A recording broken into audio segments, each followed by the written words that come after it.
रामकृष्ण हरी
लोचने सुख झाले हो साधे लोचने सुख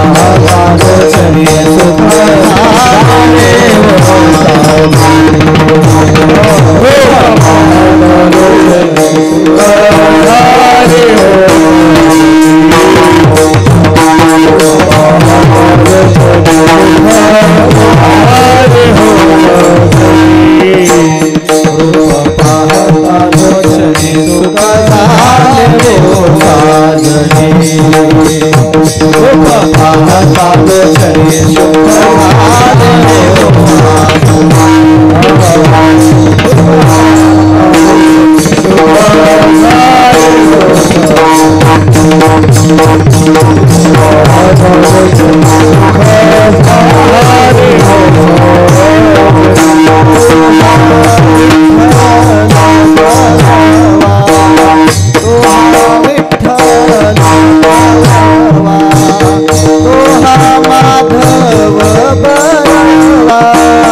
Hare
स्वर थोडा चालू ठेवला तरी चालेल त्याच्यात मशीन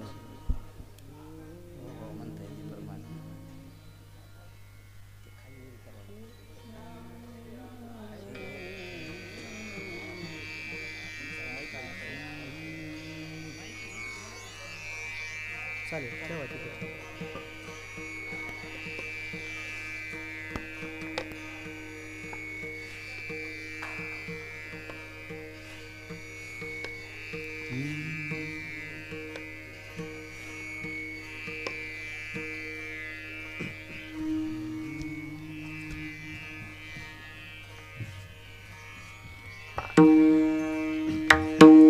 ऐसे का हो न करा काही,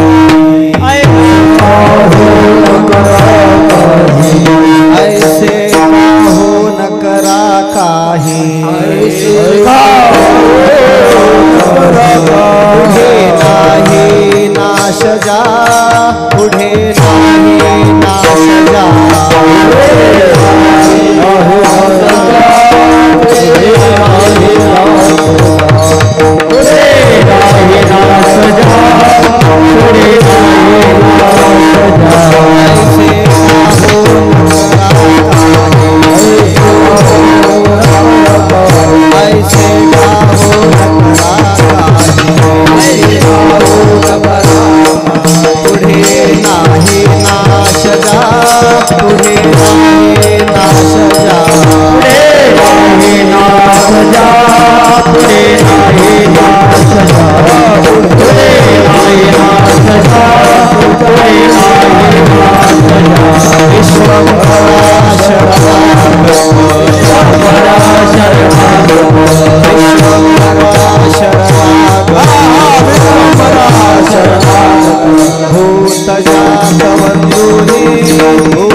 भक्तपरायण गायनाचार्य आसाराम महाराज निर्वाडीकर, त्यांना साथ करतील माऊली महाराज टाकळगावांकर.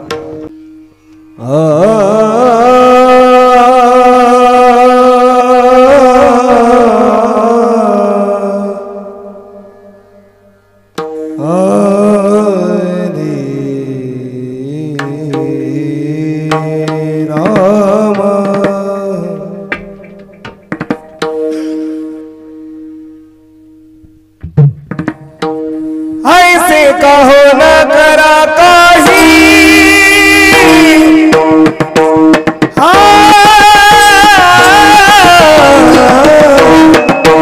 ऐसे कहो न करा काही,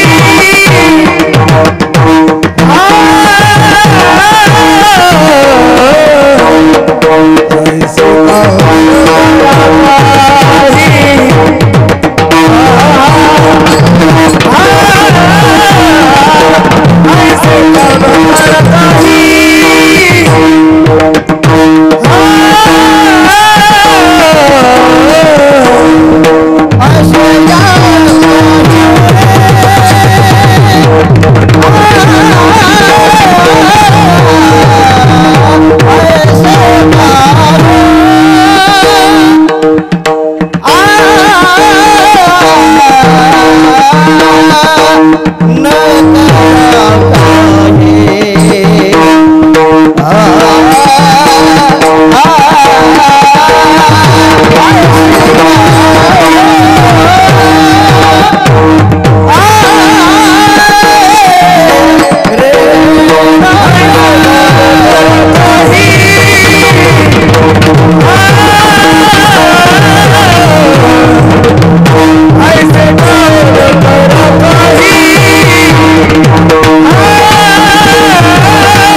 जागा रे बाईनो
ऐसे काहो न करा काही पुढे नाही नाश जा विश्वंभरा शरणागत भूत जात वंदुनी श्रुतीचे काने घाफळ श्रुतीचे काने घाफळ सार मूळ जानोनी विश्वंभरा शरणागत भूत जात वंदुनी तुका म्हणे पुढे काही तुका म्हणे पुढे काही वाट नाही यावरी विश्वंभरा शरणागत भूतजात वंदुनी योऽन्तः प्रविश्य मम वाचमिमां प्रसुप्तां सञ्जीवयत्यखिलशक्तिधरस्वधाम्ना अन्यांश्च हस्तचरणश्रवणत्वगादीन् प्राणान्नमो भगवते पुरुषाय तुभ्यं पांडुरंगा करू पांडुरंगा करू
सिंहासनस्थं पदाम्भोजतेजस्फुरद्दिक्प्रदेशं विधीन्द्रादिदेवैः सदा स्तूयमानं समाधिस्थमूर्तिं भजे ज्ञानदेवं नमो ज्ञानेश्वरा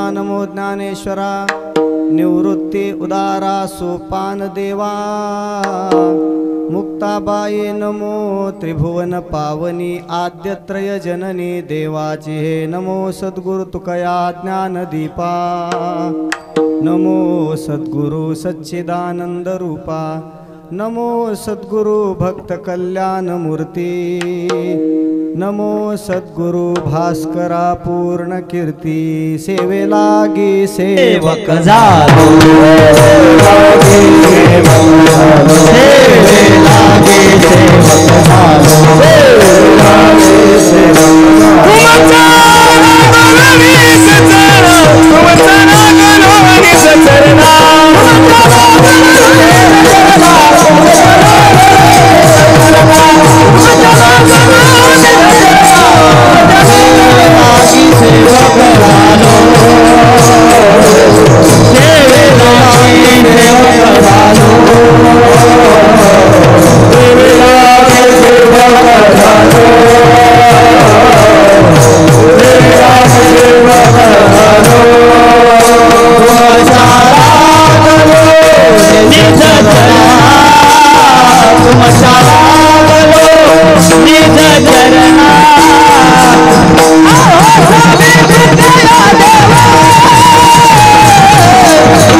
ऐसे काहो न करा काही पुढे नाही नाशजा विश्वंभरा शरणागत भूतजात वंदुनी मुक्त कैवल्य तेजोनिधी भगवान श्री ज्ञानराज माऊली अखिल विश्वाचे परमार्थ प्राण वैराग्य शिरोमणी ज्ञानेशप्रिय जगद्गुरु श्री तुकोबाराय स्वानंद सुख निवासी गुरुनाम गुरु सद्गुरु श्री जोग महाराज आदी करून सर्व संतांच्या चरणी साष्टांग नमन करून ग्रामदेवतेच्या चरणी प्रणिपात करून उपस्थित सर्व श्रोत्यांच्या चरणी विनम्र भावाने वंदन करतो। या नैमित्तिक कार्यक्रमासाठी जगद्गुरु श्री तुकोबारायांच्या सकल विश्वाला चंद्रभागा मातेप्रमाणे पावन करणाऱ्या अभंग गाथेतील एक 4 चरणाचा अभंग आपल्या पुढे गायलेला आहे। प्रस्तुत अभंगातून जगद्गुरु श्री तुकोबाराय कर्तव्याचं भान आणि स्वरूपाचं ज्ञान नसणाऱ्या सामान्य जीवाला कर्तव्याची जागृती देत आहेत. विठ्ठला विठ्ठला.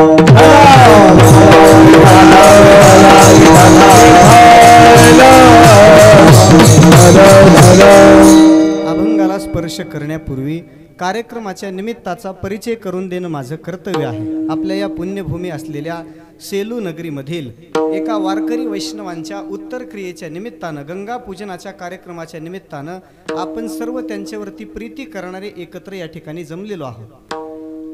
वैकुंठवासी हरिभक्ती परायण श्री रस्तुम आबा सातपुते यांच्या 13वीच्या निमित्तानं, गंगा पूजनाच्या निमित्तानं त्यांच्या कुटुंबियाकडून हा 1 दिवसीय कीर्तन महोत्सव या ठिकाणी आयोजित केलेला आहे. ज्यांचं समग्र जीवन परमात्म्याची भक्ती करण्यामध्ये त्यांनी व्यतीत केलं, अगदी आयुष्याच्या शेवटच्या क्षणापर्यंत ज्यांनी आपली उपासना आणि पांडुरंगाची सेवा सोडली नाही, अशा एका वारकरी वैष्णवाच्या उत्तर क्रियेच्या निमित्तानं आज आपण या ठिकाणी जमलेलो आहोत. एवढे टाळकरी आणि गुणीजन मंडळी सप्ताहात सुद्धा पाहायला मिळत नाहीत. त्यांच्या निमित्तानं आपण सगळे या ठिकाणी एकत्र जमलेले पाहून त्यांच्या व्यक्तिमत्वाची प्रचिती येते. विठ्ठला विठ्ठला.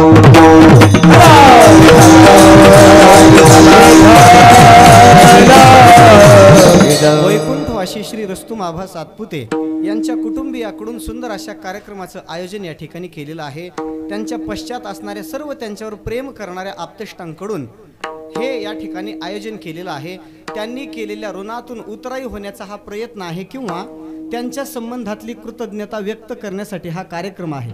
आपल्या आजच्या कार्यक्रमानं त्यांना सद्गती मिळेल न मिळेल हा नंतरचा प्रश्न आहे, कारण त्यांनी त्यांचं जीवन मृत्यू येण्याच्या अगोदरच भगवंताच्या चरणाजवळ समर्पित केलेलं आहे. ते मरणा ऐलीची कडे मजसी मिळवून गेले पुढे, मरणी आणखीकडे जातील केवी. ज्ञानोबाराज सांगतात, भगवत भक्तांचं जीवन मृत्यू येण्याच्या अगोदरच देवाच्या जवळ गेलेलं असतं. मग मृत्यू झाल्यानंतर ते दुसरीकडे कुठं जाणार आहेत? ते निश्चित पांडुरंगाच्या जवळ गेलेलेच आहेत. पण त्यांच्या संबंधातली कृतज्ञता व्यक्त करण्यासाठी किंवा त्यांच्या ऋणांचं स्मरण करण्यासाठी आपण हा कार्यक्रम करणं गरजेचं आहे. विठ्ठला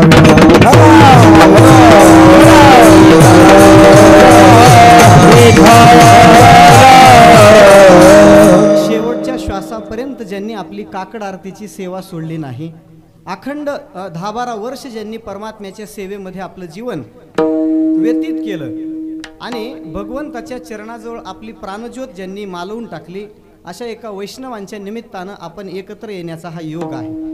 त्यांच्या कुटुंबियातील त्यांच्या 3 सुपुत्रांच्या माध्यमातून हा कार्यक्रम या ठिकाणी आयोजित केलेला आहे. आदरणीय हरिभक्ती परायण श्री कैलासजी सातपुते असतील, बिभीषणरावजी सातपुते आणि अर्जुनराव सातपुते या 3 जणांच्या माध्यमातून ही सेवा आयोजित केलेली आहे. त्यांच्यावर प्रीती करणारा प्रत्येक जण आज या ठिकाणी मंडपात उपस्थित आहे. प्रत्येकाच्या अंतःकरणात त्यांच्या संबंधातल्या अनेक स्मृती आज दाटून आलेल्या आहेत. इथं आल्यानंतर असं सांगितलं गेलं की त्यांच्या निमित्तानं एक वृक्षारोपणाचाही कार्यक्रम केला गेलेला आहे. म्हणजे भविष्यात त्या वृक्षाची छाया आपल्या अंगावर पडल्यानंतर आपल्याला असं वाटावं की आपण त्यांच्या छत्रछायेमध्ये आहोत. त्यांच्या कृपा छत्राखाली त्यांनी दाखवून दिलेल्या भक्ती मार्गाने आपली वाटचाल आपल्याला पुढे करायची आहे आणि त्यांच्या ऋणातून उतराई होण्यासाठी अशा प्रकारचे कार्यक्रम करणं गरजेचे आहे. एखादी व्यक्ती जिवंत असेपर्यंत त्याची सेवा करणं अगोदर जास्त महत्त्वाचं आहे. व्यक्ती गेल्यानंतर त्यांच्या संबंधानं पिंडदानाचा विधी करणं, नैमित्तिक कर्म करणं हे तर आहेच आहे, पण ती व्यक्ती जिवंत असताना त्यांची सेवा करणं फार गरजेचे आहे. आता आपल्यासारख्या वारकरी संस्कारांच्या लोकांना हे सांगायची गरज नाही, पण बऱ्याच ठिकाणी व्यवहारात असं घडतं, एखादी व्यक्ती जर्जर अवस्थेमध्ये प्राप्त झाल्यानंतर घरातली माणसं त्या व्यक्तीची उपेक्षा करतात आणि ती व्यक्ती गेल्यानंतर गावाला जेवण देतात. विठ्ठला विठ्ठला.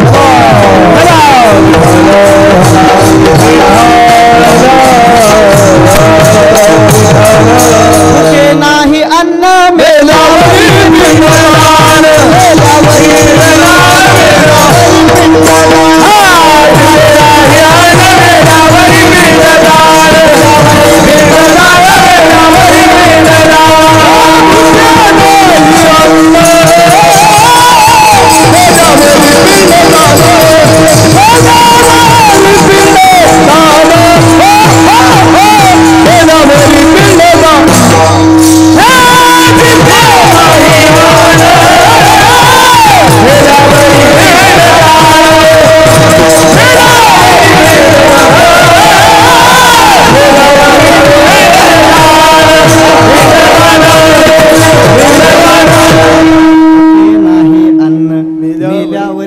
हे तो चाळवा चाळवी केले आपणची जेवी.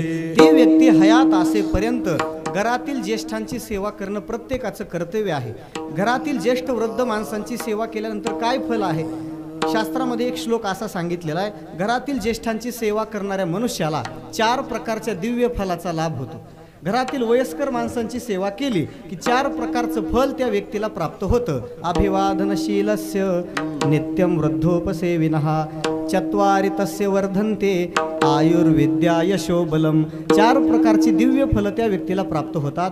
ज्येष्ठांची सेवा करणाऱ्याला दीर्घ आयुष्य प्राप्त होतं. तो मनुष्य प्रत्येक क्षेत्रात यशस्वी होतो.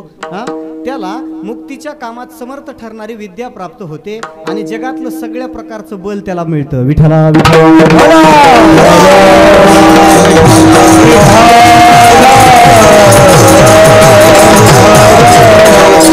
आपल्यावर ज्यांनी अतोनात उपकार केलेले आहेत त्यांच्या उपकारातून उतराई होण्यासाठी सकल तीर्थाची ये धुरे जिये का माता पितरे तया सेवे सिकीर शरीरे लोन कीजे. आपल्या ज्ञानोबा सांगतात आई वडिलांच्या सेवेसाठी आपलं समग्र जीवन खर्ची घालावं पहा. तुकोबाराय सांगतात जी माणसं आई वडिलांची सेवा करतात त्यांचं पालन करतात त्यांच्या चरणाला माझं दंडवत आहे.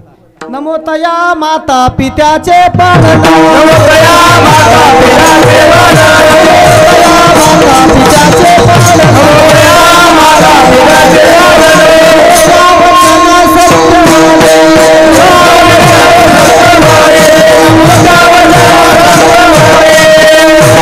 नमो तया माता पित्याचे पालन, नमो त्या वचन सत्यवदे. महाराज सांगतात जो व्यक्ती आई वडिलांचं पालन पोषण व्यवस्थित करतो त्याच्या चरणाला माझं दंडवत आहे. जगद्गुरु तुकोबरायांसारखे क्रांतदर्शी महात्मे जर आई वडिलांची सेवा करणाऱ्याला नमस्कार करत असतील तर नक्कीच त्याच्यामध्ये काहीतरी वर्म आहे पहा. नाहीतरी आपल्या वारकरी संप्रदायाची प्रधान साधना जी उपासना भक्तीची आहे, ज्या पांडुरंगाला प्रधान मानून उपासना करतो तो पंढरीनाथ आई वडिलांची सेवा करणाऱ्यावर लवकर संतुष्ट होतो. आराधिला पुंडलिके जननी पूजोनिया जनके. भक्त श्रेष्ठ पुंडलिकरायांना जर आई वडिलांची सेवा करून देवाची प्राप्ती झाली असेल तर आई बापाची उपेक्षा करून वारी करणाराचं काय होत असेल? विठ्ठला विठ्ठला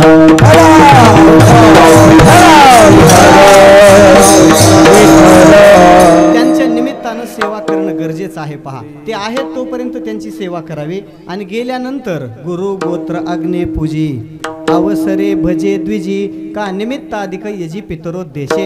पितरांच्या निमित्तानं त्यांनी ज्या तिथीला देह ठेवलेला आहे त्या तिथीला आपल्याकडून यजन याजन पिंडदान तर्पण वगैरे असा विधी घडला पाहिजे. धर्मशास्त्रामध्ये याची फार मोठी चिकित्सा आहे. पण आपण सगळी वारकरी पिंडाची माणसं असल्यामुळं आपल्या सगळ्यांना एकच गोष्ट प्रिय आहे, भगवंताचं कीर्तन. विठ्ठला विठ्ठला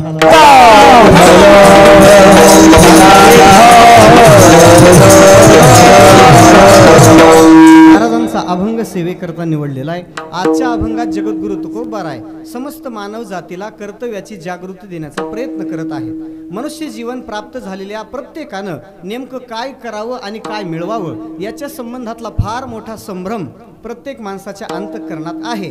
कर्तव्याचाही माणसाला विसर पडलेला आहे आणि आपल्याला नेमकं काय मिळवायचं आहे याच्या बाबतीतही मनुष्याच्या अंतःकरणात संदेह आहे. मनुष्यानं असं काही केलं पाहिजे ज्याच्यामुळं मिळवणं संपलं पाहिजे, किंवा माणसाने असं काही मिळवलं पाहिजे ज्याच्याने कर्तव्य संपलं पाहिजे. कर्तव्याच्या परिसमाप्तीत प्राप्तव्य संपलं पाहिजे, किंवा प्राप्तव्यच असं केलं पाहिजे ज्याच्यात कर्तव्य शिल्लक राहू नये. नेमकं काहीतरी व्हावं. आपलं कर्तव्य तरी संपून जावं, नाही तर प्राप्तव्य तरी परिपूर्ण रूपाने आपल्याला मिळावं. ज्याच्या जीवनात कर्तव्याची परिसमाप्ती माणसाला साधता येत नाही त्याचं जीवन मातीमोल होतं पहा. सद्गुरू श्री चंद्रशेखरजी महाराज देगलूरकर यांच्या मुखातलं वाक्य सांगतो. महाराज नेहमी सांगत असतात, माणसाच्या देहात येऊन ज्याला कर्तव्य पार पाडता येत नाही त्याचं जीवन मातीमोल होतं, आणि ज्याच्या जीवनात कर्तव्य चोख बजावलं जातं त्याच्या जीवनात मातीलाही मोल येतं. विठ्ठला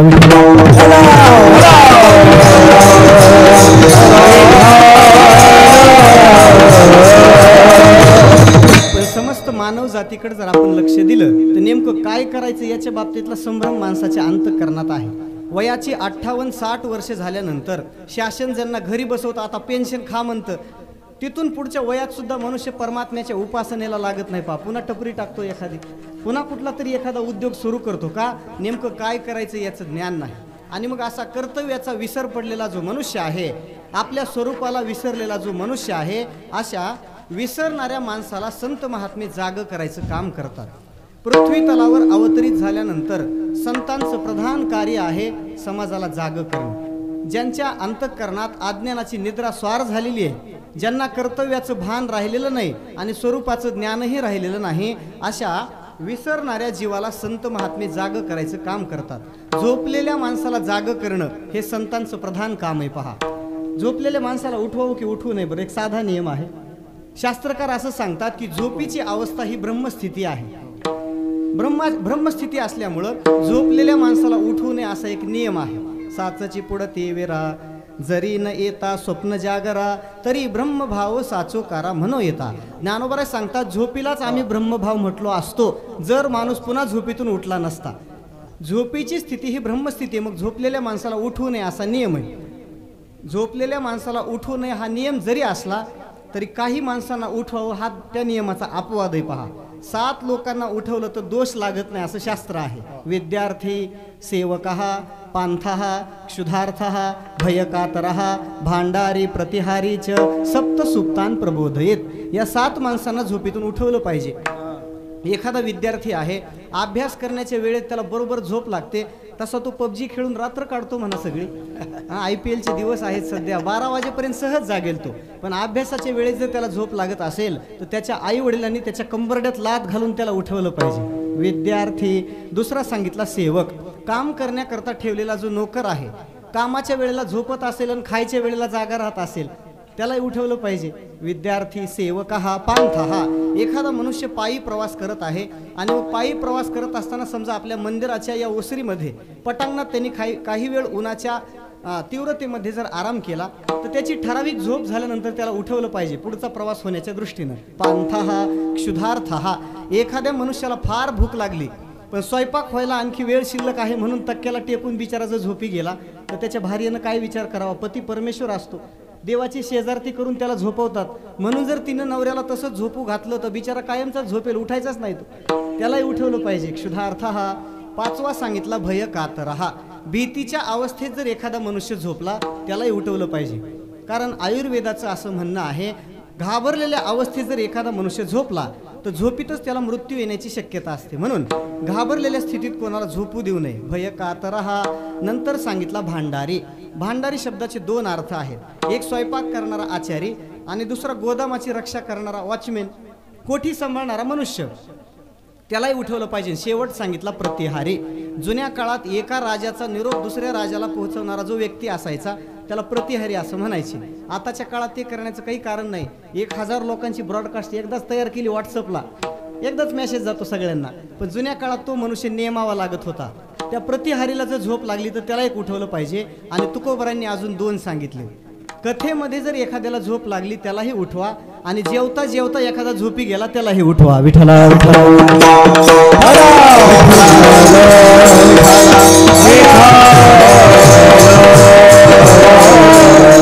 कथे निद्रा भंग करावा भोजनी, तया सुखाधनी पार नाही. अशा 7-8-9 लोकांना उठवलं तर दोष लागत नाही असं शास्त्र आहे. मग आपल्या अंतःकरणावर जर अज्ञानाची निद्रा स्वार झालेली असेल तर या अज्ञान निद्रेतून संतांनी आपल्याला जाग केलं पाहिजे. पहा, संत आपल्याला जाग करतात तसं शास्त्रही आपल्याला जाग करतं. उत्तिष्ठत जाग्रत प्राप्य वरान निबोधत, क्षुरस्य धारा निशिता दुरत्यया, दुर्गम पतस्तत् कवयो वदंती. स्वामी विवेकानंदांच्या प्रतिमेवर हा श्लोक लिहिलेला असतो. पहा, उठा, जागे व्हा आणि ध्येय प्राप्तीपर्यंत थांबू नका. पण त्याचा अर्थ तसा नाही बरं. त्या मंत्राचा अर्थ वेगळा आहे, पण त्या पुस्तकावाल्यांनी किंवा त्या डिजिटल छापणाऱ्या लोकांनी वेगळा अर्थ दिलाय. त्याचा अर्थ असा आहे, उठा, जागे व्हा आणि श्रेष्ठ पुरुषाकडून बोध प्राप्त करून घ्या. वरांनी बोधत. शास्त्रही आपल्याला जाग करतं, संतही आपल्याला जाग करतात की नाही. आता जागा रे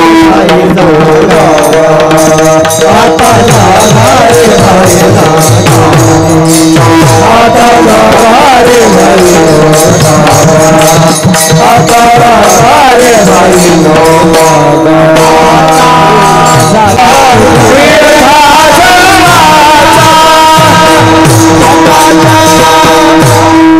कीर्तनाला सगळी प्रामाणिक माणसं असल्यामुळं मला आज काही अडचण नाही.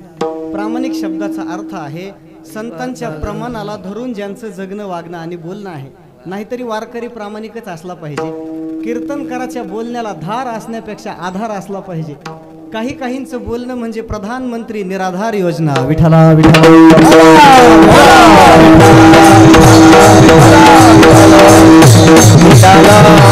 झोपलेल्या मनुष्याला जाग करायचं काम संत करतात. तुकोबाराय सांगतात, आता तरी डोळे उघडा.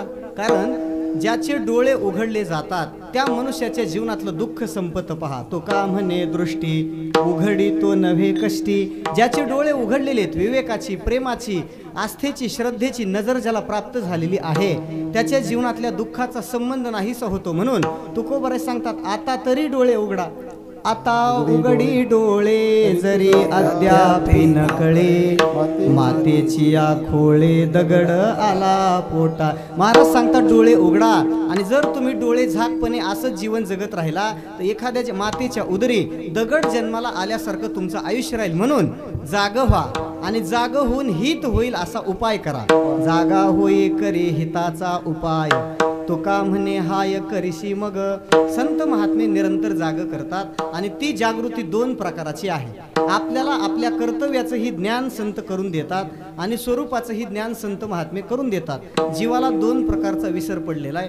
माणसाच्या देहात येऊन करावं काय याचंही आपल्याला ज्ञान नाही. पाहे पा शरीराची आगावा, जया लागे आले पांडवा, तो कार्यार्थ आघवा सांडोनी. हा कर्तव्याचा विसर आहे. बहुता एका अवांतरू, अहंकाराचा भूत संचारू, झाला म्हणून विसरू आत्मबोधाचा. हा स्वरूपाचा विसर आहे. विठ्ठला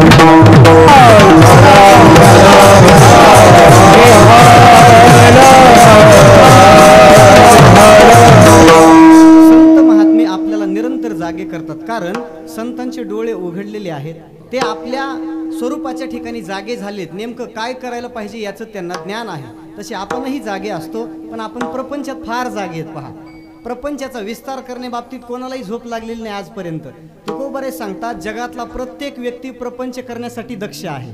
कोण नाही दक्ष करिता संसार, आम्ही हा विचार व मन केला. संसाराची कामं करण्याच्या बाबतीत सगळी माणसं जागृत आहेत, पण परमार्थ करण्याच्या बाबतीत सगळ्यांना झोप लागलेली. पहा, आपल्याला जिथं झोप लागली तिथं संत जागे असतात आणि संतांना जिथं झोप लागलेली तिथं आपण जागे असतो. या निशा सर्वभूतानां तस्यां जागृती संयमी, यस्यां जागृती भूतानि सा निशा पश्यतो मुनेः. या श्लोकाचा आळंदीत तंतोतंत अनुवाद पाळला जातो. पहा, जेव्हा प्रपंचातली माणसं संसारातली काबाड कष्ट करतात त्यावेळेस आमचे विद्यार्थी मधुकरी खाऊन झोपलेले असतात. आणि ज्यावेळेस संसारातली माणसं 9 वाजता झोपलेली असतात त्यावेळी आमची जागायची वेळ सुरू होते. विठ्ठला विठ्ठला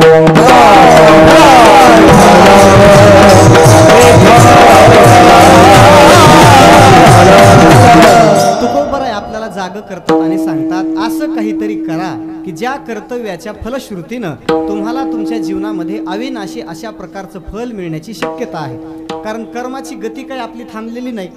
एखादा मनुष्य एक क्षणभर सुद्धा कर्म न करता राहू शकत नाही. पहा, एक क्षणभर एखादा मनुष्याला सांगितलं कोणतंही कर्म न करता तू राहायचं, शास्त्र सांगतं एका क्षणाचा 10वा भाग सुद्धा माणसाला कर्म न करता राहता येत नाही. नाही कश्चित क्षणमपि जातो तिष्ठत्य कर्म कृत कार्यते हवशक कर्म सर्व प्रकृती जैर्गुणैः. प्रत्येक क्षणाला मनुष्याची कर्माची धाव चाललेली आहे. मग तुकोबाराय सांगतात, तुम्ही कर्म तर रोज करतच आहात ना, मग असं कर्म का करू नये की ज्या कर्माची फलश्रुती आपल्याला अविनाशी पदावर घेऊन जाईल. कर्म तर रोज करणंच आहे, कर्म करून आपल्याला थकवा रोज येणारच आहे. मग असं कर्म का करू नये की ज्या कर्माच्या उदरातून अविनाशी असलेल्या परमात्म्याचं पद आपल्याला प्राप्त होईल. पहिल्या चरणामध्ये ऐसे काहो न करा काही, ऐसे काहो न करा काही, ऐसे काहो न करा काही, काहो न करा काही, ऐसे काहो न करा काही, ऐसे काहो न करा काही.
नाही। अभंगाच्या पहिल्या चरणात जगद्गुरु तुकोबाराय समस्त मानव जातीला प्रश्न विचारतात, तुम्ही असं काही का करत नाही की ज्या कर्माची फलश्रुती तुम्हाला अविनाशी पदावर घेऊन जाईल, पुढे नाही नाश ज्याचा पुढे नाश होणार नाही, असं अविनाशी धन तुम्ही मिळवण्याचा प्रयत्न का करत नाही? मनुष्याची प्रयत्नाची धावाधाव निरंतर चाललेली आहे, पण सगळ्या नाशवान गोष्टी जमा करण्यात आपला वेळ चालला, सडक्या कुचक्या नासक्या वस्तू गोळ्या करण्यात सगळं आयुष्य निघून चाललं। ज्या गोष्टी आपल्याला मृत्यूच्या नंतर एक क्षणाला सुद्धा कामाला येऊ शकत नाहीत, त्याच्या प्राप्तीसाठी निरंतर आपला प्रयत्न आहे। मग असं काही का मिळू नये की जे आपल्याला मेल्यानंतरही उपयोगाला येणार आहे, अविनाशी पदावरती घेऊन जाण्याकरता कामी येणार आहे, असं काही का करू नये? कारण कर्म तर आपल्याला करणं भागच आहे। मग कर्माची गती जर आपली थांबत नसेल तर आपल्या मुक्तीला कारण होणारं कर्म, भगवंताच्या चरणाजवळ घेऊन जाणारं कर्म मनुष्याने का करू नये? ऐसिया साधना करा काही, ऐसिया साधना करा काही, ऐसिया साधना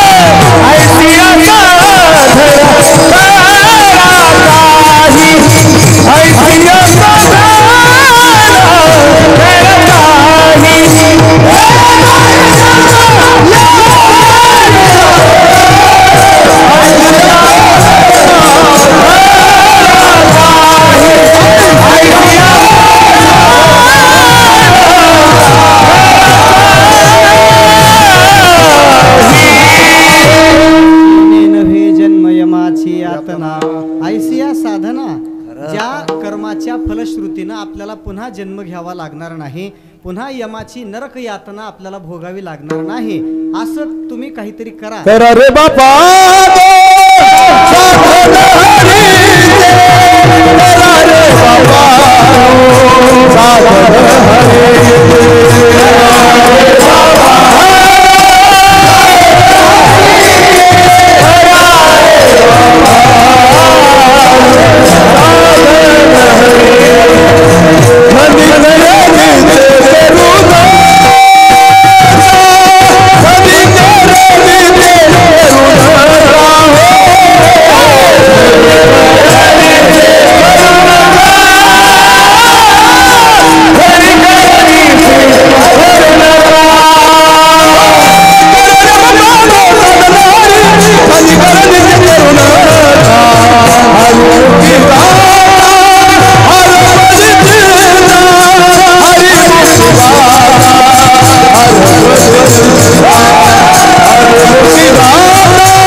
आज गुणीजनांची झड लागली पाहिजे।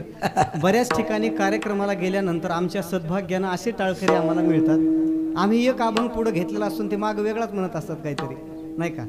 एकदा कीर्तनाला अभंग घेतला एका ठिकाणी, नाही काष्ठाचा गुमान गोवी भ्रमरा सुमन, प्रेम प्रीतीचे बांधले ते न सुटे काही केले, आणि मग ते गाणारे दोघ जण आले आणि मग काष्ठाचा शब्द उच्चारत असताना पुढचं चा त्यांनी सोडूनच दिलं, पहा काही घेणं देणंच नाही त्याचं, नाही का? नाही काष्ठा नाही काष्ठा 2-4 वेळा झालं, मी हळूच कानात म्हणलं नसू द्या काष्ठा, लुंगी नेसा विठ्ठला विठ्ठला।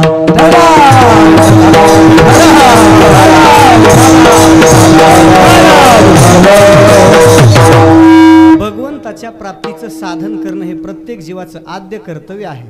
तुकोबाराय सांगतात, तुम्ही माणसाच्या देहात आलात ना, मग असं काहीतरी करा ना की ज्याच्यामुळे आपल्याला अविनाशी फल प्राप्त होण्याची शक्यता आहे।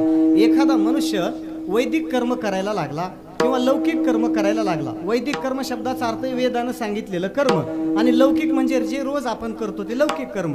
तुम्ही लौकिक कर्म करा की वैदिक कर्म करा, त्या प्रत्येक कर्माचा पुढे जाऊन नाश होणार आहे, ते कर्म टिकत नाही. पहा, वेदामध्ये असा एक मंत्र आहे, धार्मिक अनुष्ठानानं मिळणारं पुण्य आणि लौकिक कर्माचं निर्माण होणारं अदृष्ट दोन्हीही नष्ट होतं, ते शिल्लक राहत नाही. एवमेवामुत्र धर्मजितः लोकः अपेक्षीयते तथैवामुत्र कर्मजितः लोकः अपेक्षीयते, अशी वेदातली श्रुती आहे.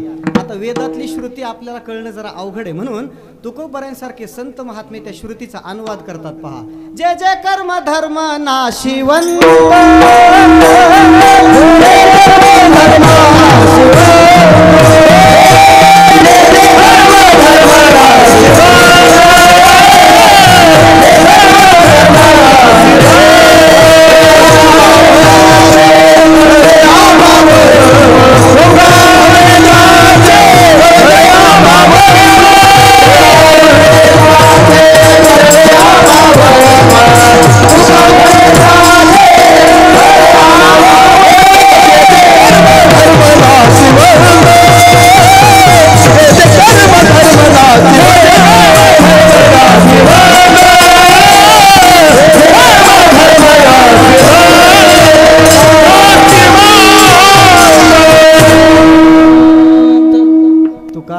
त्याचे कळले आम्हा.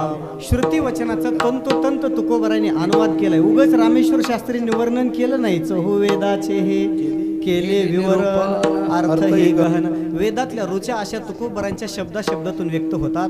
महाराज सांगतात, कर्मानं मिळणार असो की धर्मानं मिळणार असो, सगळंच नष्ट होणार आहे.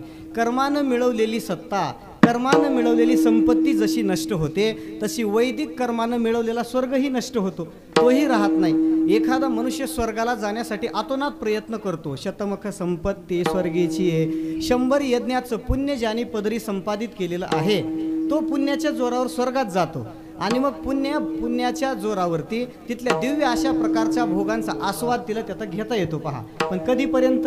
मग तया पुण्याची पाउटी सरे, सवेची इंद्रपणाची उटी उतरे, येऊ लागती माघारे. पुण्य असेपर्यंत स्वर्गातलं सुख त्याला तिथं भोगता येतं आणि मग एकदा पुण्य संपल्यानंतर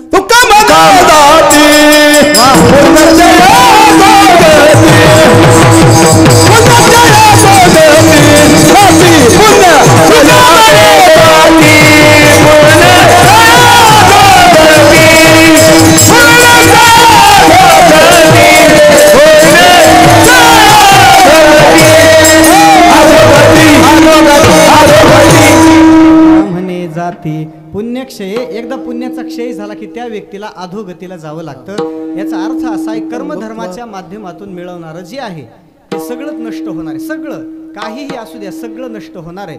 म्हणून तुकोबराय सांगतात, नष्ट होणारी सामुग्री जमा करू नका. असं काहीतरी मिळवा की ज्याचा नाश होत नाही. पुढे नाही नाश ज्या, आणि मग ज्याचा नाश होत नाही असं जगात एकच आहे. ज्याचा कधीही नाश होत नाही असं एकच आहे, ते म्हणजे परमात्म्याचे चरण, देवाचं पद, भगवत प्राप्ती.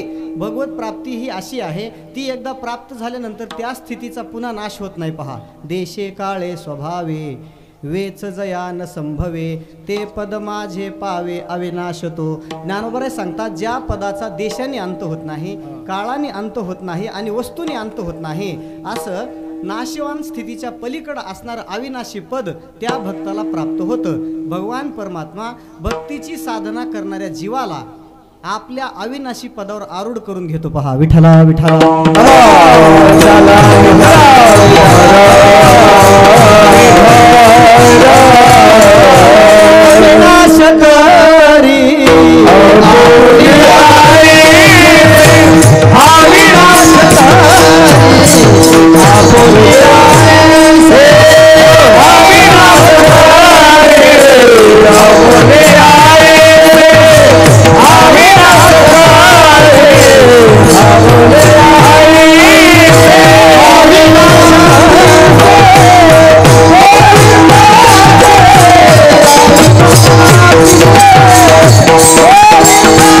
Oh,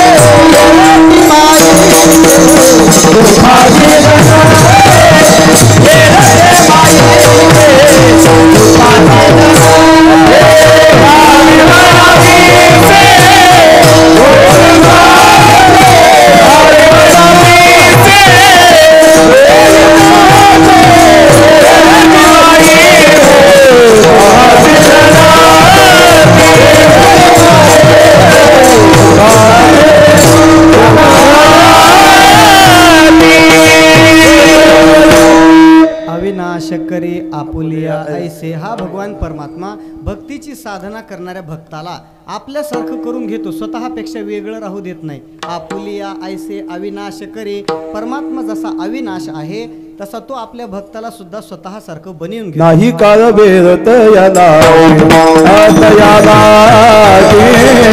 नाही काळ वेळ तयाला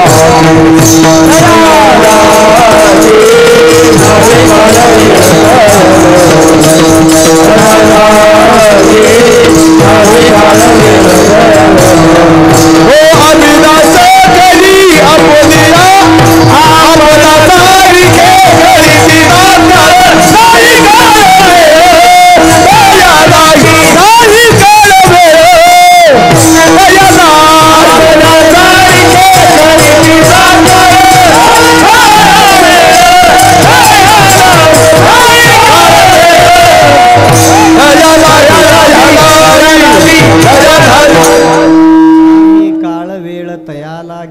परमात्मा आपल्या भक्ताला स्वतःपेक्षा वेगळं ठेवत नाही. जशी एखादी नदी समुद्राला मिळायला गेल्यानंतर समुद्र त्या नदीचा अवहेर करत नाही. पहा, असं कधी म्हणत नाही तू घाण पाणी घेऊन माझ्याकडे आली, इतका कचरा कुठे घेऊन येत असतात का, मी माझ्यामध्ये तुला सामावून घेणार नाही, परत जाण एखाद्या फिल्टरचा संपर्क करून रिफाईंड होऊन ये, असं समुद्र कधी म्हणत नाही. उलट नदी समुद्राकडे गेल्यानंतर समुद्र आपलं पोट मोठं करतो. पहा, हा घेऊन जळाचे लोट आलिया नदी नदाचे संघाट करी वाढ पोट समुद्र जेवी. घाण पाणी घेऊन नदी समुद्राकडे गेल्यानंतर सुद्धा तो समुद्र गंगेचा नदीचा अवहेर करत नाही, स्वतःमध्ये त्या नदीला सामावून घेतो. तसं आपल्या जीवनाची दूषित गंगा घेऊन एखादा भक्त भक्तीचा आश्रय करून जरी देवाकडे गेला, देव त्याचा अवहेर करत नाही. महाराज, गुणदोष नानी मना करी आपणा सारिखे, आपल्याकडे आलेल्या भक्ताचे कोणतेही गुणदोष न पाहता भगवान परमात्मा त्याला स्वतःसारखं करून घेतो. देवाच्या दारात भक्तीच्या माध्यमातून गेलेला भक्त देवासारखा होतो, वेगळा राहत नाही. महाराज, मग तो कसाही असला तरी कसाही असला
महात्म्य व्यक्त करणार आहे. बरं, संतांनी सरता केलो तैशा परी, हे संतांच्या गुणदोष न पाहण्याचा स्वभाव व्यक्त करणारा चरण आहे. आपलं देवाचं चाललंय. पहा, देवाच्या संबंधातलं पाठ आहे का, गुणदोष नाही पाहत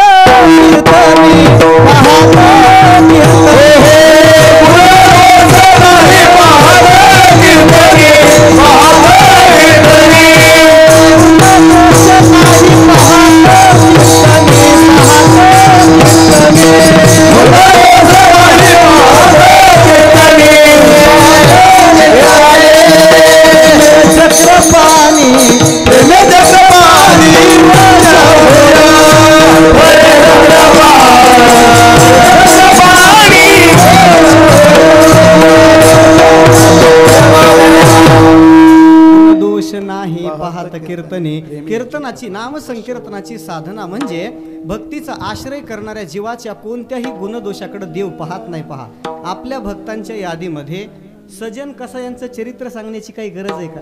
सजन कसाया विकू लागे, बरं, त्यांचा व्यवसाय कशाचा आहे? विकू लागे, मांस विक्रीचा त्यांचा धंदा आहे. आताच्या काळातल्या एखाद्या कीर्तनकारानं, गुरुजी क्षमा मागून बोलतो बरं, आताच्या काळातल्या एखाद्या कीर्तनकारानं साईड बिझनेस म्हणून ते दुकान टाकलं तर चालेल का? हरिभक्ती परायण अमुक अमुक चिकन सेंटर ऐकायला सुद्धा कसं तरी वाटतं. त्यांचं चालतं मग आमचं का नाही चालणार असा प्रश्न आहे. त्याचं उत्तर असं आहे, जरी सजन कसाई मांस विकत असताना दिसत असले तरी त्यांचं हृदय त्यांनी परिपूर्ण रूपानं देवाच्या चरणावर निवेदित केलेलं आहे. मांस विक्रीच्या दुकानात उभं राहून त्यांचं पांडुरंगाचं भजन चाललेलं आहे. दुकान आहे मांस विक्रीचं आणि भजन चाललंय पांडुरंगाचं. मांस विक्रीच्या दुकानात त्यांचं भजन चाललेलं आहे आणि जिथं भजन करायला पाहिजे तिथं आपली पिक्चरची गाणी आहेत. विठ्ठला विठ्ठला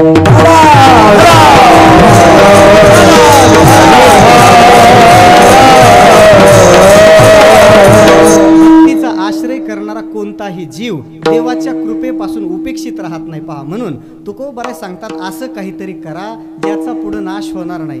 पुढे नाही नाश जा, म्हणजे भक्ती सगळ्यांनी देवाची करावी असा तुकोबारायांचा आग्रह आहे. कारण भक्तीनं विवर्जित असलेलं जीवन निरर्थक जीवन आहे. पहा, माऊली सांगतात, शेळीच्या गळाला लागलेले स्तन जसे व्यर्थ आहे, त्याला अजागळ म्हणतात. पहा, अजागळ कोणत्याच कामाचे नसतात ते. शेळीच्या गळाला लागलेले स्तन जसे निरर्थक आहेत तसं भगवत भक्ती वाचून ज्याचं जगणं आहे त्याचं जगणं निरर्थक आहे. पहा, गळा स्तन आजेचे तैसे जियाले देखतयाचे, जया अनुष्ठान स्वधर्माचे घडेची ना, साबरे वाढिंदल्या सरळा, वरे फळना आत पोकळा, कास्तन झाले गळा शेळी. 2-4 ठिकाणी ही ओवी ज्ञानेश्वरीत आलेली आहे. ज्ञानोबराय शेळीच्या गळाचं उदाहरण देतात. दुसरं उदाहरण निंबाच्या झाडाचं देतात. पहा, एखादा निंब ज्यावेळेस परिपक्व दशेला येतो त्याला फार निंबोळ्या येतात आणि त्या निंबोळ्या पिकतात.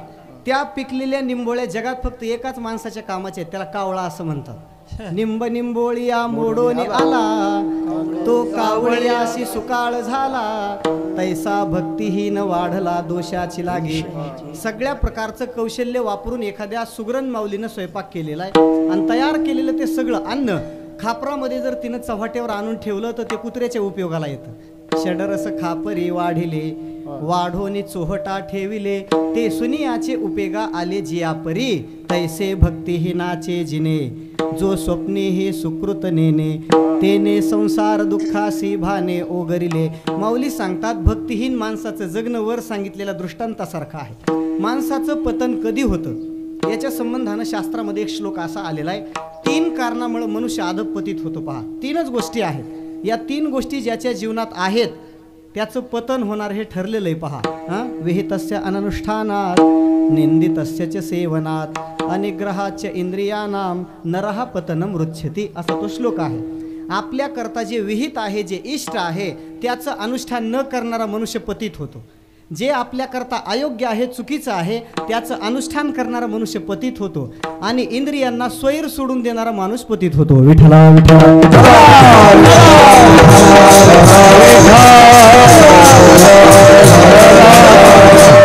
आपलं सगळ्यांचं कल्याण साधून देण्याच्या कामात देवाची भक्ती जर समर्थ असेल तर भक्ती ज्याच्या जीवनामध्ये नाही त्याचं जगणं पतित जगणं. भक्ती बिन पशु कशासी वडला, कशासी वडला, भक्ती बिन पशु कशासी वडला, कशासी वडला, कशासी वडला, भक्ती बिन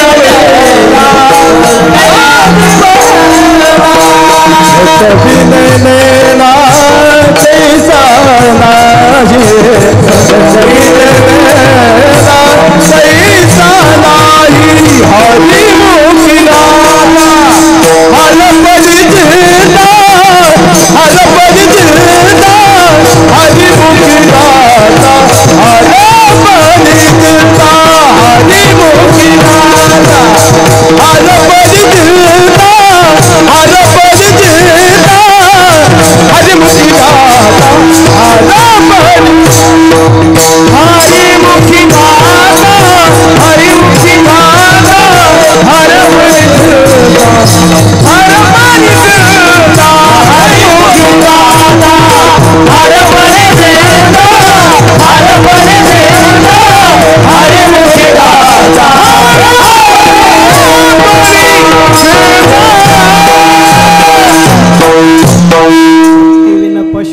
यशासी वाढला, नाही ज्यासी भक्ती तो पतित अभक्त.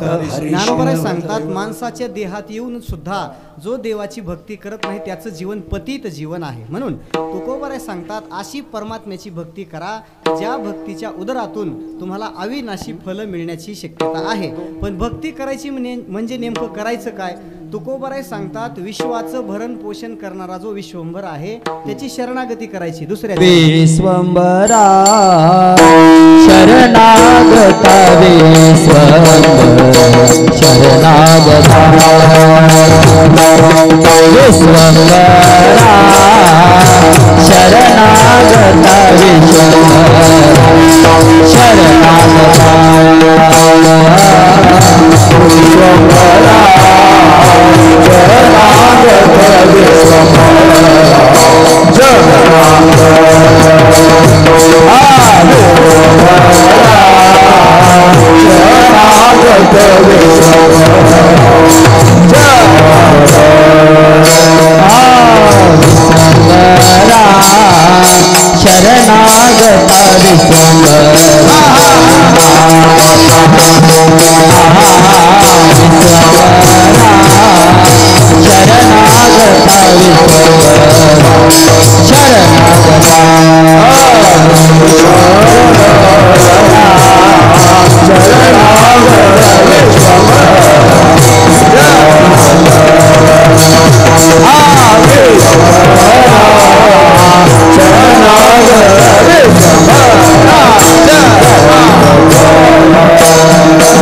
शरणागता शरणागत भूतजात वंदुनी.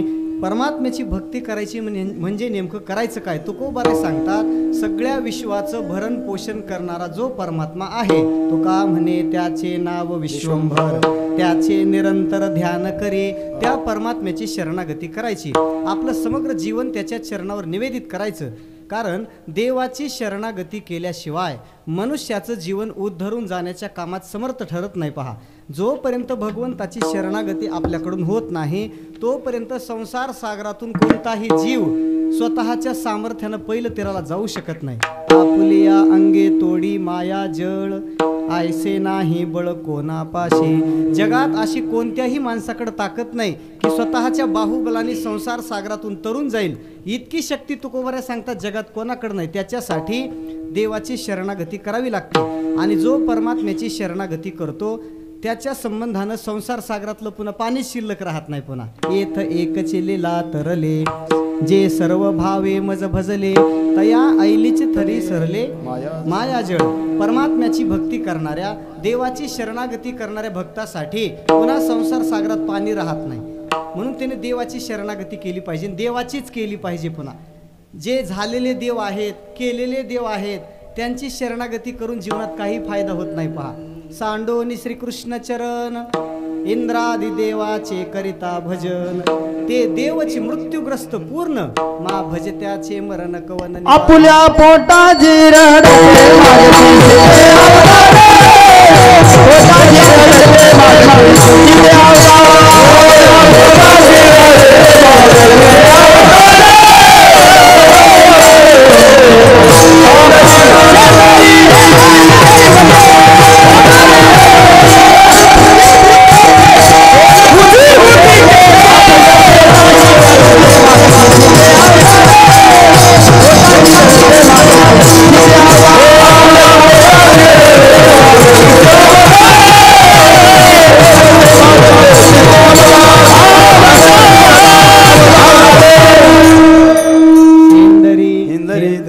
काही दैवत सेंद्रिय आहेत आणि काही हेंद्रिय आहेत. बरं, सेंद्रिय म्हणजे जो मुख्य देव आहे ज्याला सेंदूर लावला जातो तो सेंद्रा, आणि ज्याला हात पुसला जातो तो हेंद्रा. विठ्ठला विठ्ठला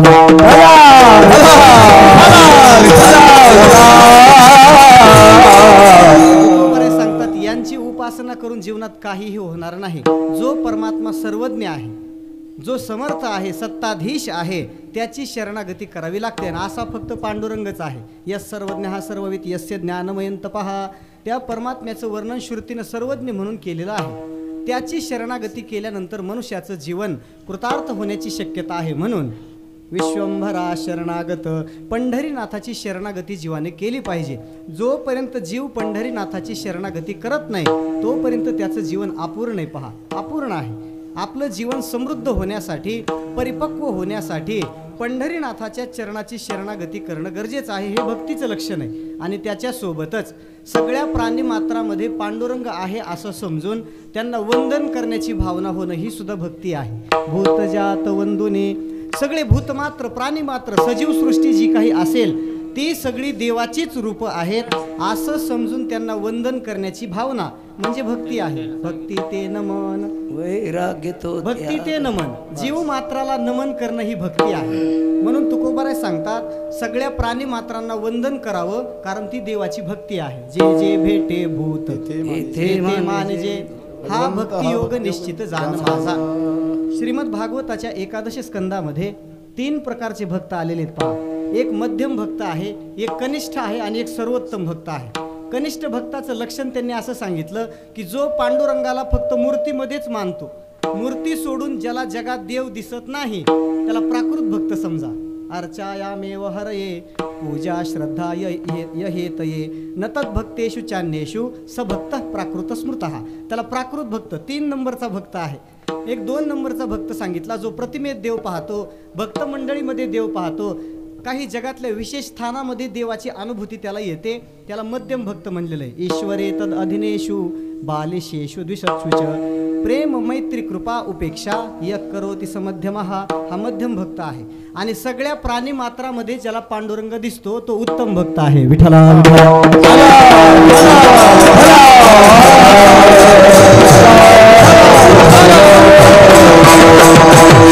सगळ्या प्राणी मात्रामध्ये पांडुरंगाला बघावं आणि पांडुरंग समजून त्यांना नमस्कार करावा. भूत जात वंदुने.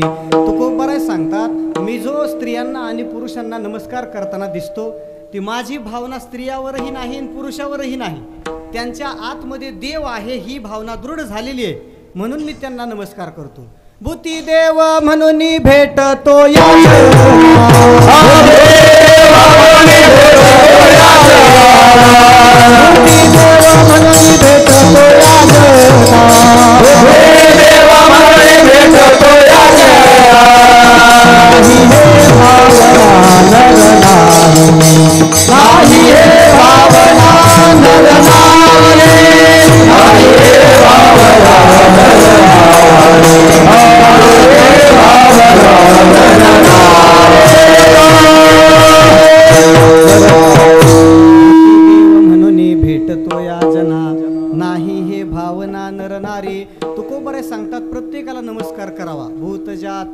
हे भक्तीचं लक्षण आहे. जगद्गुरु तुकोबारायांसारखे महात्मे सुद्धा आपल्याला कधी कधी नमस्कार करतात. महाराजांच्या गाथेमध्ये 3 प्रकारचा नमस्कार आलेला आहे. ओघान आलं म्हणून सांगतो. गाथ्यात 3 प्रकारचा नमस्कार आहे. एक नमस्कार श्रद्धेचा आहे, दुसरा नमस्कार उपेक्षेचा आहे आणि तिसरा नमस्कार तळमळीचा आहे. श्रद्धेचा आणि भक्तीचा नमस्कार फक्त दोघांना आहे. पांडुरंगाला आणि संतांना पांडुरंगा करू प्रथम नमन श्री संताची ये माथा चरणावरी हा श्रद्धेचा नमस्कार आहे. काही वेळेला उपेक्षेनं सुद्धा नमस्कार करावा लागतो. दुर्जन मनुष्य जर समोरून आला तर त्याला सुद्धा कधी कधी जय हरी म्हणा त्यालाच पहिल्यांदा म्हणावं लागतं. दुर्जनम प्रथमम वंदे उपेक्षेचा नमस्कार. तुका म्हणे तया नमन बाह्यात्कारी आवडती परिचित्त शुद्धी. दुर्जनाला केलेला नमस्कार हा वर करणे नमस्कार आहे. आणि तिसरा एक नमस्कार आहे त्याला तळमळीचा नमस्कार म्हणतात. जसं एखादा खोड्या करणाऱ्या मुलाचा बाप कधी कधी त्याला वैतागतो पहा. जास्त उच्छृंखलपणे वागणाऱ्या मुलाचा वडील त्याला कधी कधी असं म्हणतात माझं एवढं ऐक मी तुझ्या पाया पडतो म्हणतात. तळमळून म्हणतात पहा एवढा ऐक बाबा मी तुझ्या पाया पडतो. तसे संत महात्मे तळमळीने सुद्धा आपल्याला नमस्कार करतात.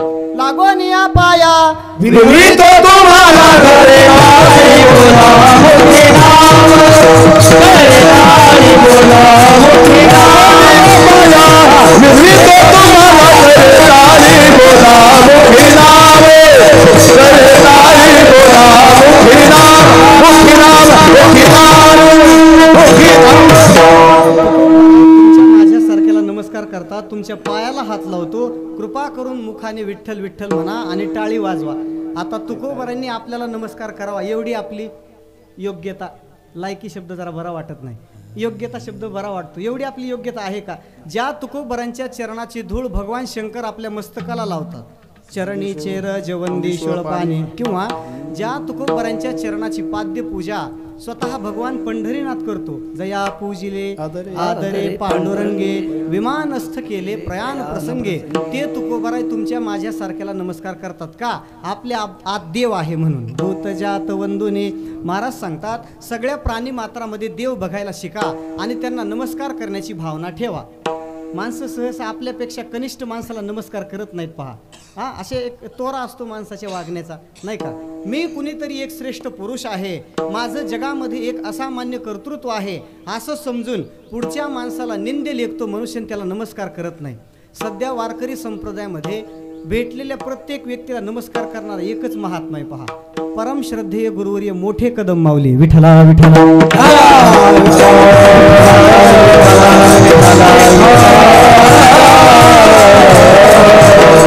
पुढचा व्यक्ती कोण आहे याच्याशी त्यांना घेणं देणंच नाही.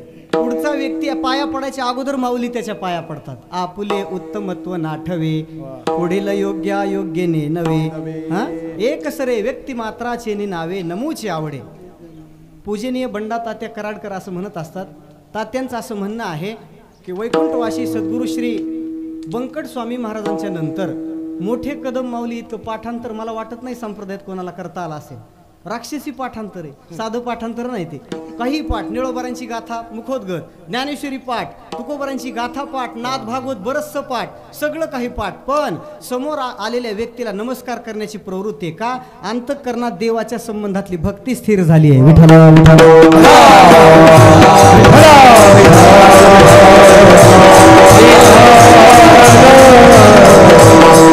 विश्वंभरा शरणागत. तुकोबारे सांगतात पंढरीनाथाची शरणागती करा आणि सगळ्या प्राणी मात्रांना वंदन करा. ही भक्तीचं लक्षण आहे. या जगामध्ये दोनच तत्व आहेत. एक संसार आहे आणि दुसरा परमात्मा आहे. पण खोटेपणा हा प्रपंचाच्या वाट्याला आहे आणि सत्यता फक्त देवाकडे आहे. सत्य तो सत्य तो सत्य तो विठ्ठला कागा हा दाविला जगदाकार फलकट तो संसार येत सार. म्हणून सार स्वरूप असलेला जो पांडुरंग आहे त्याच्या प्राप्तीसाठी प्रयत्न करा. जो सगळ्या जगाचं मूळ आहे त्याच्या भक्तीमध्ये जीवन व्यतीत करण्याचा प्रयत्न करा. श्रुतीचे का नेघा फळ सार मूळ जाणोने. महाराज सांगतात श्रुती माता ज्या परमात्म्याचं प्रतिपादन करते ओम नमो जे आद्या वेद प्रतिपाद्या जय जय स्वसंवेद्या आत्मरूपा. वेद प्रतिपाद्या म्हणण्यामधून श्रुतीचं फळ आलं आणि ओम नमो जे आद्या म्हणण्यामधून मूळ आलं. विठ्ठला विठ्ठला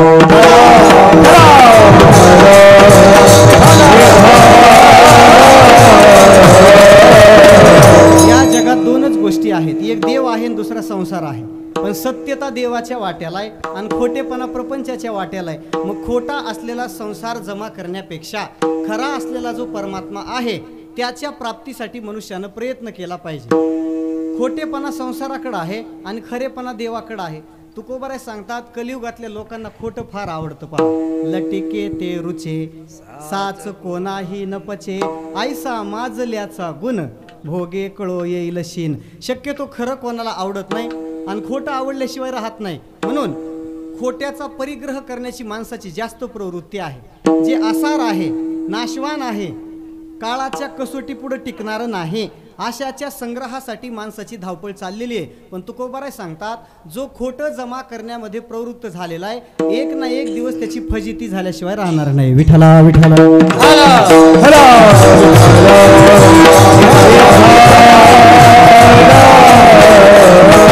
फजित तो खोटा शुभ हो, फजित तो खोटा शुभ हो, फजित तो खोटा शुभ हो, फजित तो खोटा शुभ हो. करी लटक्याचा साठा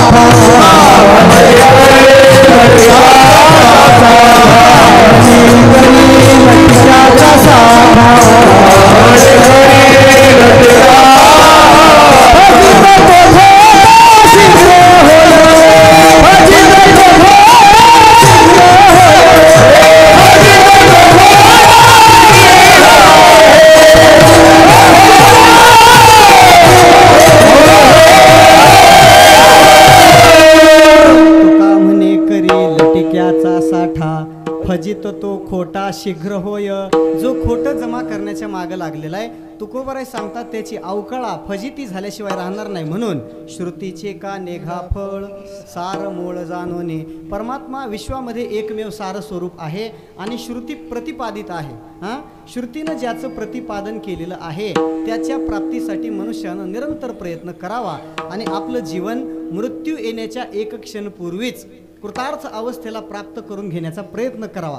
आणि महाराज सांगतात वरच्या 3 चरणामध्ये सांगितलेला आशय जो लक्षात घेणार नाही त्याच्या उद्धारासाठी पुन्हा वेगळी वाटच नाही.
परमात्म्याच्या उपासनेशिवाय उद्धाराची वेगळी वाट कलियुगामध्ये शिल्लक नाही, म्हणून सांगितलेला आशय प्रत्येकानं हृदयस्थानी विराजमान करण्याचा प्रयत्न करावा आणि देवाची उपासना करावी. भगवत प्राप्तीचे 3 मार्ग शास्त्रकारांनी आपल्यासमोर व्यक्त केलेले आहेत. 4था मार्ग जगात आणखी उपलब्ध झालेला नाही. देवाच्या प्राप्तीचे 3च मार्ग आहेत. देवाने 11 स्कंधामध्ये उद्धवजींना 3 मार्गाचे निरूपण केलेलं आहे. पहा, योगास्त्रयो मया प्रोक्ता नृणाम श्रेयो विधित्सया ज्ञानं कर्म च भक्तिश्च नोपायोन्योस्ति कुत्रचित. 3 मार्गाचा वापर करून मनुष्य आपला उद्धार करून घेऊ शकतो. ज्ञान मार्ग आहे, कर्म मार्ग आहे आणि भक्ती मार्ग आहे. मग उद्धवजींनी प्रश्न विचारला, कोणत्या मार्गाचं अनुसरण कोणी करायचं? त्याच्यावर देवाने असं उत्तर दिलं, ज्याच्या चित्ताला संसाराविषयी पूर्ण वैराग्य निर्माण झालेलं आहे, इहलोकापासून ब्रह्मलोकापर्यंत सगळे भोग अंतःकरणापासून त्या भोगाची लालसा ज्याने टाकून दिलेली आहे, अशा विरक्त मंडळींसाठी ज्ञान मार्ग आहे. निर्विन्नानाम ज्ञानयोगः न्यासिना नामिह कर्मसु. विरक्त महापुरुषांसाठी ज्ञान मार्ग आहे. ज्यांच्या चित्ताला संसाराची कामना आहे, 10 इंद्रियांचा समुदाय घेऊन विषयांच्या राशीवरती लोळायचं ज्यांचं काम चाललेलं आहे, अशा विषय लोलूप जीवासाठी कर्म मार्ग आहे. तेषु अनिर्विन्न चित्तानाम कर्मयोगस्तु कामिनाम. ज्यांच्या चित्ताला वैराग्य आहे त्यांच्यासाठी ज्ञान मार्ग, ज्यांच्या चित्ताला आसक्ती आहे त्यांच्यासाठी कर्म मार्ग. आता जगात काही या 2च प्रकारातली माणसं आहेत का? एक विरक्तांचा वर्ग आणि दुसरा आसक्तांचा वर्ग. मधले काही काही आहेत ना. आता आपण विरक्त आहोत की आसक्त आहोत, काय वाटतं तुम्हाला? आपण आसक्त आहोत की विरक्त आहोत? काय उत्तर आहे याचं? आसक्तही म्हणता येत नाही, विरक्तही म्हणता येत नाही. त्याचं उत्तर असं आहे, आसक्त म्हणावं तर 20 दिवस घर सोडून ज्ञानोबाऱ्यांसोबत वारीत जातो, आणि विरक्त आहे म्हणावं तर द्वादशीच्या आधी घरी येतो. विठ्ठला विठ्ठला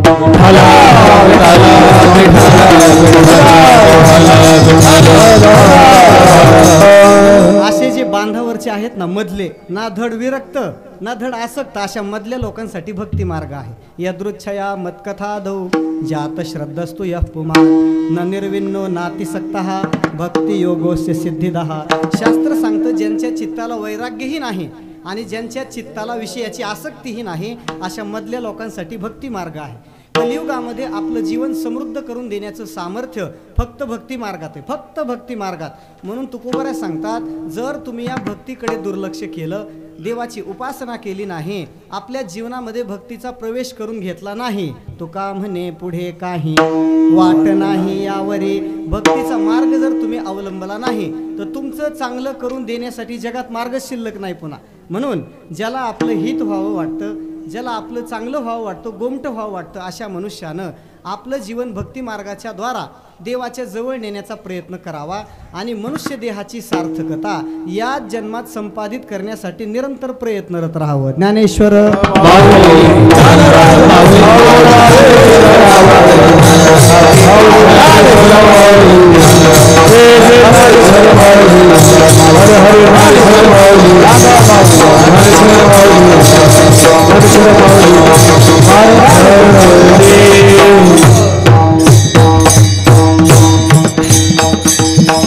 ऐसे का हो न करा काही पुढे नाही नाश जा विश्वंभरा शरणागत भूत जात वंदुनी. वैकुंठवासी हरिभक्ती परायण श्री रस्तुम आबा सातपुते यांच्या गंगा पूजनाच्या निमित्तानं आज या ठिकाणी येण्याचं सद्भाग्य प्राप्त झालं.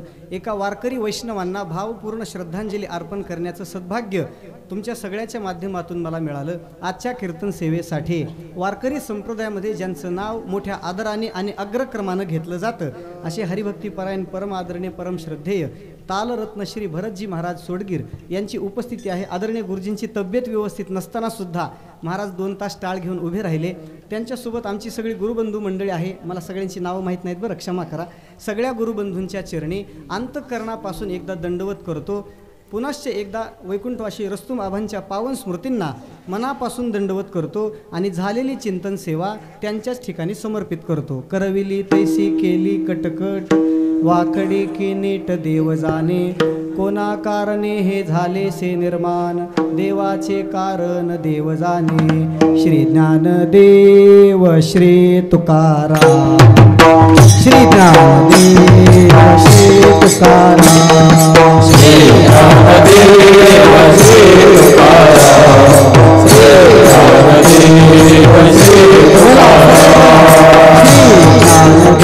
श्री तुकाराम श्री ज्ञानदेव श्री तुकाराम श्री ज्ञानदेव श्री तुकाराम श्री ज्ञानदेव श्री तुकाराम श्री ज्ञानदेव श्री तुकाराम श्री ज्ञानदेव श्री तुकाराम श्री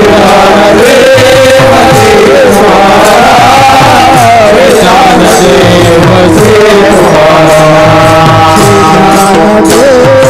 श्री तुकाराम श्री ज्ञानदेव श्री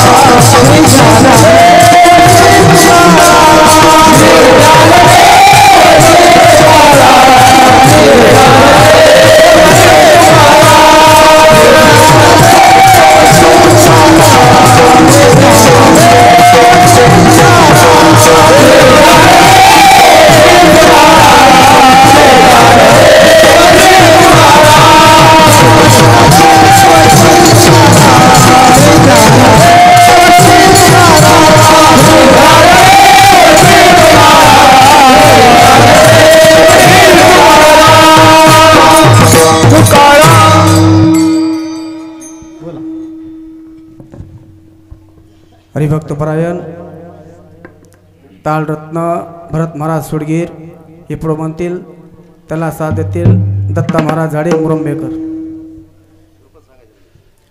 आणि द्रुपद हरिश्चंद्र महाराज कोठाळकर, त्याला साथ करतील राजीव महाराज चांदोडे. बाकीचे आल्लाभ घेतील.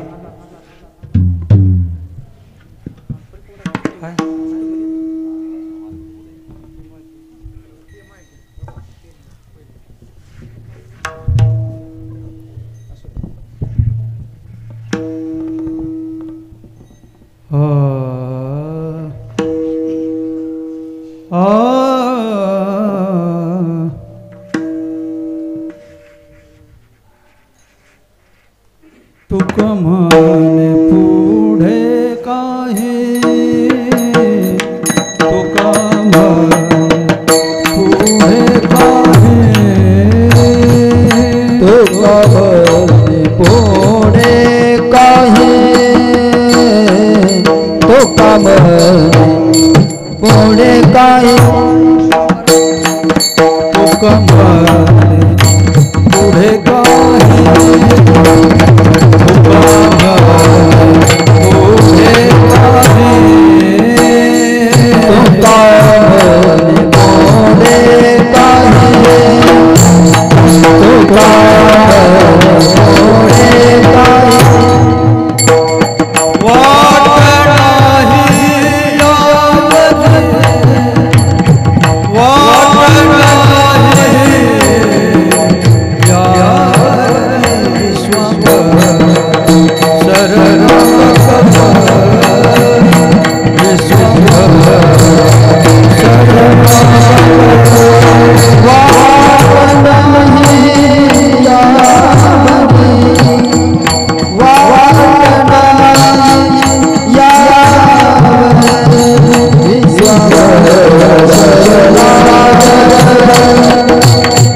विश्वास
विश्वंभरा शरणंगत विश्वंभरा शरणंगत विश्वंभरा शरणंगत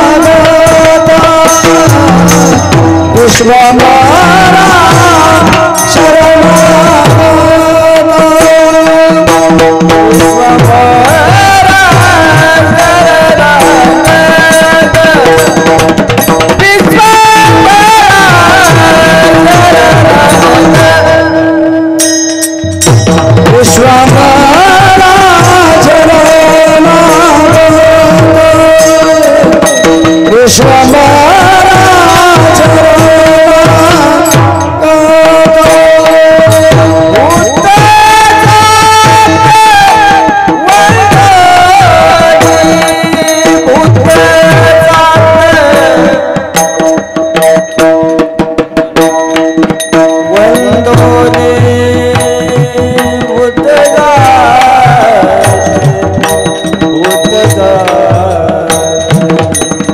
Thank you.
आ